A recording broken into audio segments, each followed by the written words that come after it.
አሁን በተደረገው ሁሱ ከሚባለው እዚህ ጋር ባደረጋችሁ የፕሮቴስታንቱ ዓለም ጸሐፊዎች የፕሮቴስታንቱ ሲዲ እና ቪሲዲ አዘጋጆች ተቃራኒ ሆነው አንተን ነበረ ሲሰድቡና ሲወቅሱ የነበረው። እፎይ መጽሐፍ ቅዱስ አይችልም። ትናንትና በኢትዮጵያ ምርጫ ተደርጓል። ምርጫውን ምክንያት አድርጌ የምሰራው ቪዲዮ ነበር። ይህ ቪዲዮ ሳይመቸኝ ቀርቶ ለዛሬ አዘዋውር ያለውኝ። መግቢያ ላይ ዘመድኩን ነቀለን እንደሰማችሁት ፕሮቴስታንቶች እፎይ ሴጋን መጽሐፍ ቅዱስን አይችልም ብለዋል ላለው ትክክል ነው። እፎይ ሴጋ መጽሐፍ ቅዱስንም ኦርቶዶክስንም አያውቅም። ሃይማኖት የሚባል ነገር አያውቅም። ዝም ብሎ እንደነጋበት ጅብ የሚዋጥጥ ሰው ነው ማለት ነው። እና ከሁሱ ጋር የተደረገው ውይይት ላለው ዘመድኩን ነቀለ ይህ የተሰራ ሐሰተኛ ክርክር ነው። በዓለማችን ላይ ከጥንት ዘመን ከክርስቶስ ልደት ዘመን ጀምሮ እስከ ትናንትና እስከ ቅንጅትና ኢህአዲግ የመድረክ ውይይት ድረስ እውነት በሁለተኛ ደረጃ ሆና ነው ያሸነፉት ማለት ነው። ሐሰቶች ያሸነፉት ማለት ነው።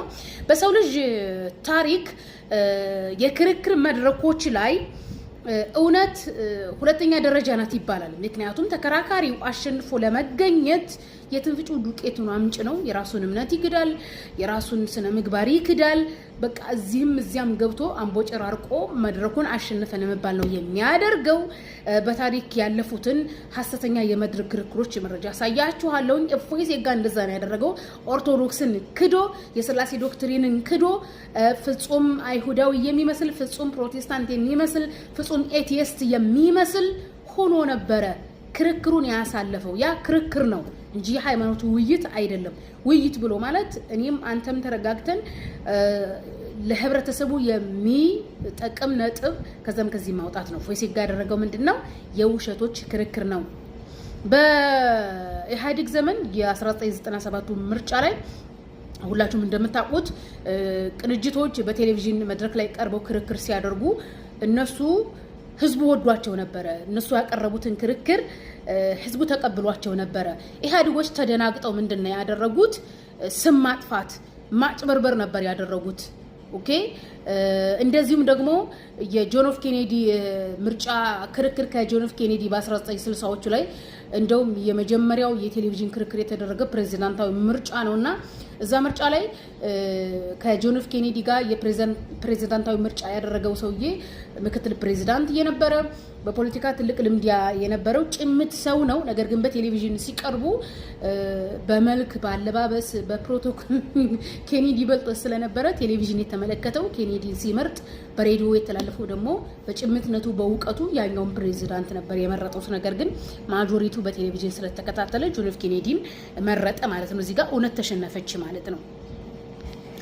ሌላው በሃያኛው ክፍለ ዘመን መጀመሪያ በ1894 ፈረንሳይ ላይ የተከሰተ ክስተት ነው። ይህ ክስተት አንድ ፈረንሳዊ አልፍሬድ ድሬስ የተባለ የፈረንሳይ ጦር መኮንን ለጀርመን ሚስጥር አሳልፎ ሰጥቷል የሚል በሐሰት ክስ ተከሶ ተጨበርብሮ ለረጅም ጊዜ ተበድሎ ታስሮ ነበር። በኋላም እውነቱ ሲገለጥ ተፈቷል ማለት ነው።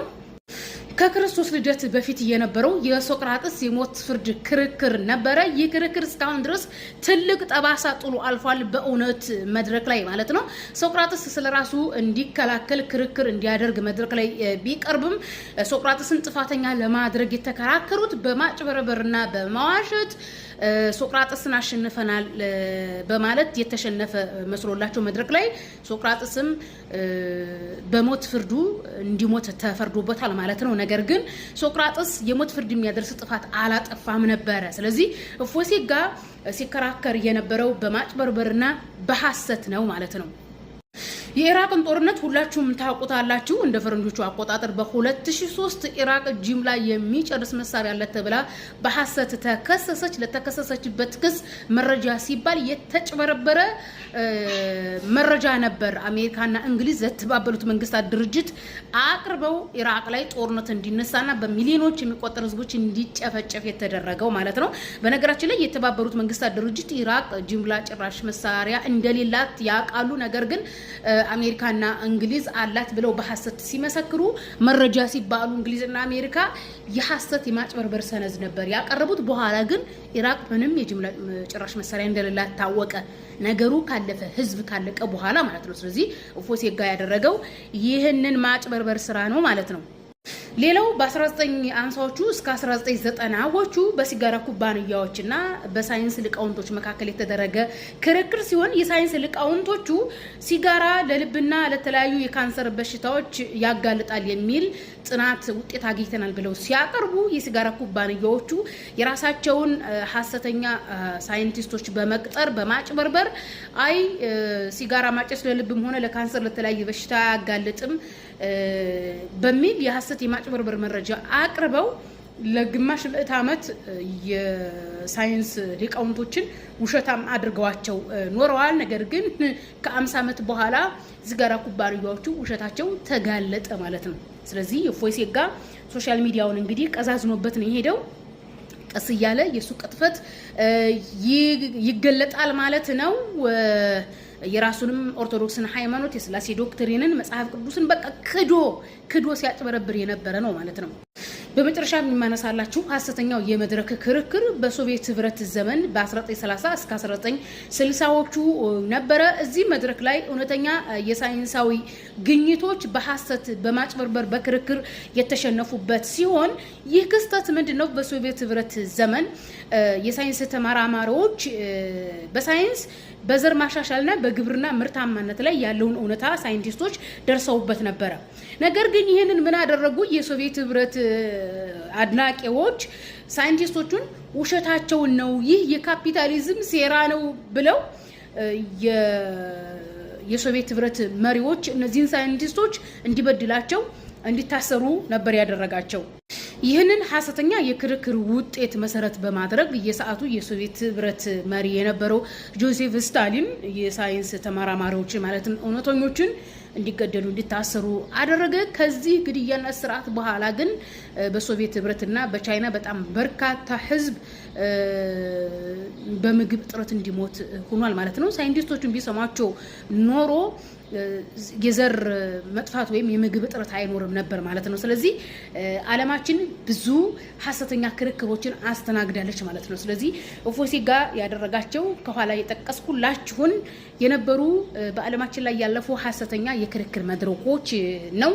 እፎይ ሴጋ ያደረገው ሐሰተኛ የክርክር መድረክ ነው። የራሱን እምነት እንኳን የካደ የራሱን ስላሴ የካደ ፍጹም አይሁድ፣ ፍጹም ኤቲስት፣ ፍጹም ፕሮቴስታንት ኢቭን አንድ አቋም እንኳን ይዞ አልመጣም። በክርክር መድረክ በነገራችን ላይ ተከራካሪ አሸንፎ ለመገኘት የትም ፍጪው ዱቄትን አምጪው እንደሚባለው የራሱን እምነት የራሱን ማንነት ይክዳል። ስለዚህ እፎይ ሴጋ ኦርቶዶክስን ክዶ ነው የቀረበው። ስለዚህ ፕሮቴስታንቶች አይፈረድባቸው፣ መጽሐፍ ቅዱስን አያውቅም፣ ኦርቶዶክስን አያውቅም ቢሉ ማለት ነው። አንዱ አምላክ ሰማይና ምድርን የፈጠረ ሁሉን ያስገኘ አንድ አምላክ ያህዌ ነው የሚል አዲስ ኪዳን ላይ ማስረጽ አዳምጠሽ ኦርቶዶክስ ደህና ሰንብች፣ ስላሴ ደህና ሰንብት ብሏል። መግቢያ ላይ እንደሰማችሁት እፎይ ሴጋ ሰማይና ምድርን የፈጠረው አንዱ አምላክ ነው ብሏል። ሰማይና ምድርን የፈጠረው አንዱ አምላክ አብ ነው ብሏል ጳውሎስ በአንደኛ ቆሮንቶስ ምዕራፍ 8 ከ4 እስከ 6 ምን ብሏል? በምድርና በሰማይ አማልክትና ጌቶች ቢኖሩ ለኛ ግን አንድ አምላክ አብ አለን አለ። ስለዚህ አብ ነው ያህዌ። ኢየሱስ ያህዌ አይደለም። ኢየሱስ አብ አይደለም። ኢየሱስ አንዱ አምላክ አይደለም። ኢየሱስ ሰው ነው። ጳውሎስ ምን ብሎ አስተማረ? በሐዋርያ ሥራ ላይ ምድርና ሰማይና በውስጡ ያለውን የፈጠረው እግዚአብሔር ነው ያህዌ ነው አለ። ሰው ግን ይሄን ሊያደርግ አይችልም። ኢየሱስ ደግሞ ሰው ነው ብሎ ለጢሞቴዎስ በላከለት ደብዳቤ አንደኛ ጢሞቴዎስ 2:5 ላይ ኢየሱስ ክርስቶስ በአንዱ እግዚአብሔር በአንዱ ያህዌና በሰዎች መካከል ያለ መካከለኛ ነው ብሎ አስተምሯል። ስለዚህ እፎይ ሴጋ በገዛጁ ኦርቶዶክስን ባይ እያለ ነው። ስለዚህ አንዱ አምላክ ያህዌ አብ ነው። ኦኬ፣ ለዚህ ነው ጳውሎስ ከእግዚአብሔር ከአባታችን ከእግዚአብሔር አብ እያለ የሰበከው። ከእግዚአብሔር አብ ያህዌ ነው። ኢየሱስ አንድም ቦታ ከእግዚአብሔር ወልድ አልተባለም፣ ከእግዚአብሔር ኢየሱስ አልተባለም። ኢየሱስ ያህዌ አይደለም። ሼር አድርጉ ለእፎይ ሴጋ፣ ባታደርጉለትም እየተከታተለኝ ነው።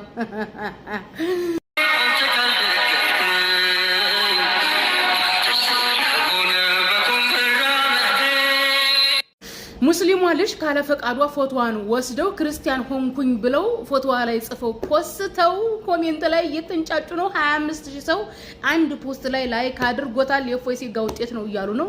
የእፎይ ሴጋ ውጤት ውሸት እንደሆነ ራሳችሁ እየወሻችሁ አሳያችሁን። ይቺ ልጅ መግቢያ ላይ ያሳያችሁ አካውንቷን አሳያችኋለሁ።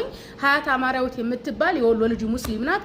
አሁን ድረስ አካውንቷን ገብታችሁ ማየት ትችላላችሁ። ላሳያችሁ ጋይሶች ይሄው አካውንቷ ይሄው እየፖስተች ያለችው እንደምታዩት ናት። ሙስሊም ናት። የዚችን የልጅ ፎቶ ወስደው ክርስቲያን ሆንኩኝ ሪ ብለው ፖስተው ኮሜንት ላይ እንዴ እናንተ ሃይማኖት ወደ እናንተ ሃይማኖት የሚገባ ሰው እዚህን ያክል ነው እንዴ የጠረረባችሁ ምድረ ጠራራ ሁላ።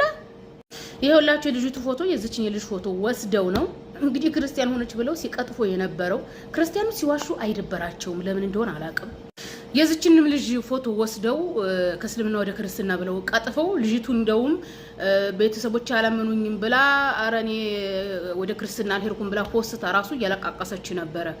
ያ ክርስቲያን ወገኖቻችን አትዋሹ እባካችሁ፣ አትዋሹ። ሃይማኖታችሁ ክርስትናችሁ ከውሸት ካልጠበቃችሁ እንዳትዋሹ። ህሊናችሁን ካልጠበቀላችሁ ሃይማኖት የላችሁም ማለት ነው።